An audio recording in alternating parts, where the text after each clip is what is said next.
guys, it's the Flippin Hippo. Thank you for joining us on our YouTube channel at Flippin Hippos. Today we're going to talk about best offers. So I'm going to give you some advice. I'm just going to tell you what Keith and I do. It works best for us. I would consider it best practices for handling best offers on eBay, best practices for your business. I can't tell you guys what to do, and I'm not here to tell you what to do. Maybe something else works differently for you.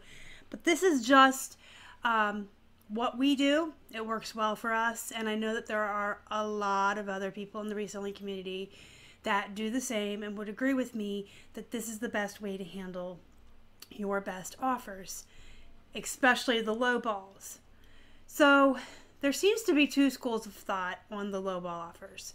There's a lot of people that have automatic decline set up, or they'll just decline it, or they'll ignore it because it's so low that they know that that buyer is never going to ever come up to a point where they're willing to sell it to them. And then there's a group that just disagrees with that for very good reason. Whenever you get an offer on an item and you counter, that activity counts towards making that item look more desirable to Cassini and will push that item up in the searches.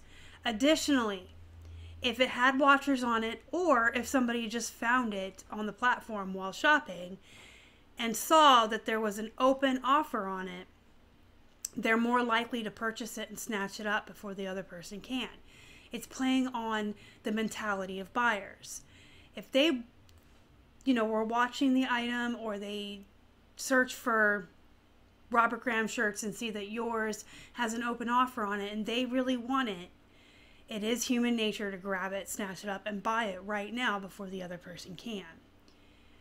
And that is why you should never ignore or decline or even set up your auto decline on low balls. Because even though that person that offered you $5 on a $50 shirt is never, no matter how many times you guys counter back and forth, going to come up to a point where you're willing to sell it to them, every time they counter and every time you counter, your item goes up in the searches because it is seen as desirable. So you don't want to ignore those or decline them, because you're basically giving up free promotion. Most of us do promoted listings. You pay a percentage for that to get your items up in the searches, but this is for free. If someone offers you $1, counter. Go 10% off, 15% off, whatever you think is fair. Counter the offer. They're probably not going to buy it. They might counter back and forth and run out of their 5 offers that they have. But that's 5 offers from them and 5 counters from you. That is 10 times that Cassini will push your items up in the searches because it's desirable. And that is free promotion.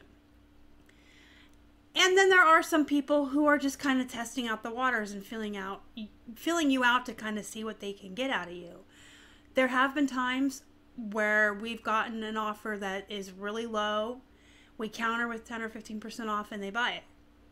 They started really low just to see what they could get out of us, just to see where we were at. That is the strategy of some buyers, just to start that low to see what they can get out of you. It's not necessarily a good strategy, but some people do it. But usually, I will admit that people that come in that low aren't going to accept your 10% off. And even if you guys counter back and forth, they're really probably not going to come up to a point where you're willing to sell it.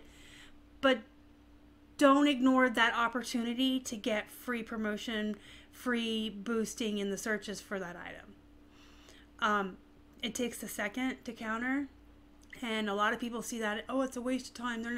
It's not. It's not a waste of time. That couple of seconds you take to counter gives that item a boost in the searches, and that is never a waste of time. So this is just what I do, what Keith does, what many other resellers I know do. You always counter. Take those automatic declines off. Get the mindset out of your head that, oh, it's just a low ball, let me ignore it, let me just decline it. And instead, change your mindset to be thinking, oh, well, this person is never going to buy it, but they're giving my item activity. How many times have you guys had an offer on an item that was low and you countered and somebody else swooped in and bought it full price? That just happened to us already once today and twice yesterday. So this is what I would recommend you guys to do, but I can't tell you what to do. I can't run your business for you. This is just what I suggest doing and why. And don't just accept low offers for the sake of getting a sale either. I know that this has been like a topic of conversation recently. It came up on my live show, and then it came up in a couple of Facebook groups. eBay was giving advice out, apparently. Some of the reps were telling some of the sellers, if your sales are really slow and things are not moving, if you get a low offer on an item, just go ahead and accept it, because that sale is seen as activity, and Cassini will then kick your whole store into gear and you'll start making sales. I don't agree with that. Accepting the low offer is activity, sure, and every sale is activity, sure, and all activity is good. Cassini likes an active store, but you're going to get activity from countering the offer just as well without selling yourself out. Do you see what I'm saying? You don't have to take a really low offer and take less than you wanted for an item just for the sake of making a sale for the activity, because you can counter it and get the same activity, and you may not make the sale, but I don't think anyone should accept low ball offers just for the sake of making a sale. There's exceptions to that, just like there is with everything. If you've had an item sitting around for a year and somebody offers you 50% and you just want to get rid of it, then yeah, you can do that. But if something hasn't been around for that long and you knew you wanted a certain price for it, don't settle for less. Don't sell yourself out. You sourced that item and paid good money from the capital in your business for that item. You brought it home. You put the work into it. Measurements, photographs, the listing, maybe it's cross-posted elsewhere. And you know what it was worth when you comped it. You know what you wanted for it. Don't settle for less. Don't take a sale just to get activity, because countering is activity also. Now, if you have something around, like I said, that's old, or you have stale inventory and you just want to move it, sure, take a decent counter offer just to get rid of it, or lower the price a little bit just to get rid of it. And that's another thing I really wanted to touch upon tonight, just real quick. I also was told that some of the advice some of the sellers are getting is to just go in and pell-mell just lower prices to make sales, because if your stuff isn't moving, it's because your prices are too high, and just go in and start lowering the prices and you'll make sales. Now, I do agree that you should be lowering prices at certain intervals, but I don't think you should go in on all your inventory and just start randomly lowering prices just to try to get some kind of activity or sales, because again, all that work you put in on your item, you knew what it was worth, you knew what you wanted for it. If it hasn't been around that long, then it's okay to sit on it and wait for the right person to come along and pay what it's worth. There's a lot of items out there, hard goods and clothing, that are very unique, and you are waiting for the right person to come along at the right time, willing to pay what it's worth to buy it from you, and it's long tail, and you got to sit on it and wait. There's other items that, they're saturated in the market. There's a million Ralph Lauren polos. So if yours didn't sell at $12, $15 the first month, try $14 the second month. I do agree with that. You guys know that Keith and I, we do 30 days. And when our items go to unsolds and they come back into the store, we do sell similar bulk, and we lower all of our prices by 5% before we put them back in, with exceptions. None of our hard goods. Our hard goods stay at the original price we wanted for them for a long time before we even entertain the thought of lowering the price. The reason is because most hard goods are unique. They're unique items, or they're original items, or like my plushies. They're all very long tail. And you're waiting for the right person to come along, the person who would be willing to pay $30 for a Walt Disney Parks Lion King Nala plush. So our hard goods stay at their original price for a very long time before we even entertain the thought of lowering the price to see if we can make a sale. We do run sales to increase activity and kind of encourage buyers to purchase items, but we don't just lower the prices just for the sake of making sales. If something's been around for a month and it's just a bread and butter item, or one of many other clothing items just like it, yeah, we'll put it down 5% before it goes back in the store. But if it was a unique clothing piece, no way. You guys remember that Robert Graham we had new with tags, the really super unique with all those bright graphics? It did sell within a week of being listed, but if that had sat around for a month, when it went to the unsolds and would have been relisted, I would have kept it at the original price. I would not have lowered that one by 5%. It was one of like 5 new with tags Robert Graham's on eBay at the time. It was super unique. It was super nice and just had all this graphics. So we were waiting for the right person that likes Robert Graham and would be willing to pay $150 for a Robert Graham shirt. So the lowering of the prices, it's a yes and a no. I would say if something's been around for a long time, go ahead and drop the price and see if it'll sell.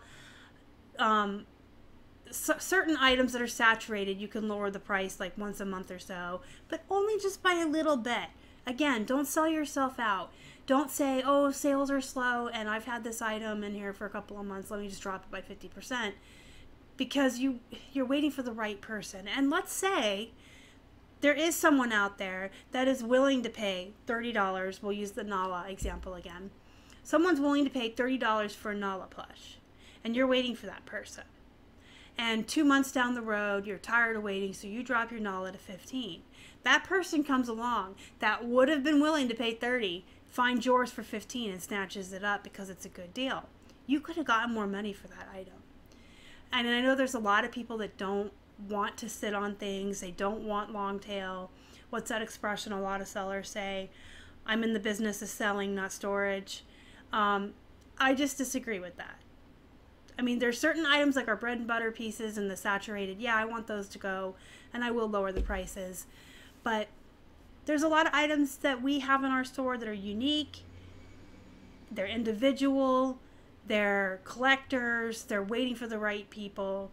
And I will sit on them because I want what I know they're worth. So that's just my 2 cents on best offers and lowering the prices in your store to make sales. I just wanted to touch on it because it did come up in the chat in my live show Tuesday when I was doing my live haul. It did come up in the chat, and then it came up in a couple of Facebook groups. And I don't want anyone to think that I'm giving out, you know, end all be all, do this or else. Like I said at the beginning, I can only tell you what Keith and I do, and I can advise you on what I think is best business practices. But at the end of the day, it's your business, and you can do whatever you want. You can do whatever works for you. You can try different ways to do things. You can experiment. You can completely ignore me and think I'm full of shit and just do your own thing. And that's fine too. I don't care. The beautiful part of all of us being entrepreneurs and running our own eBay businesses is that we can do whatever we want to do with our business. Whatever works for you, whatever pays your bills, whatever puts food on your table, whatever takes care of your family and puts money in your bank, that at the end of the day is what you need to be doing to make your business work. But I do want people to be successful, and I do want to help people, and I do want to put out into the world the things that we do that work really well for us, that allow us to have a successful business. So if you're doing it a different way and you hear that I'm doing it this way and you're willing to try it and you see an increase in sales or you're doing better because I put that out in the world, I love it. I like it. I want to help people. So I'm not telling you this is the end all be all. I'm not telling anybody what to do with their business. I'm just advising you on what works for us.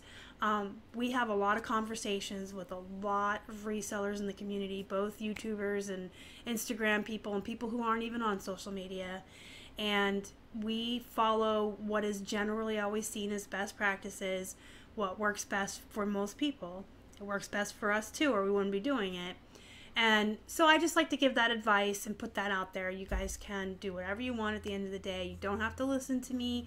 I'm not, you know, the 100% expert on eBay. You guys know I'm always changing things and experimenting. So at the end of the day, you just got to do what's best for you and your business. But hopefully if you're doing something differently than me and you hear the way I'm doing it, you're at least willing to try it.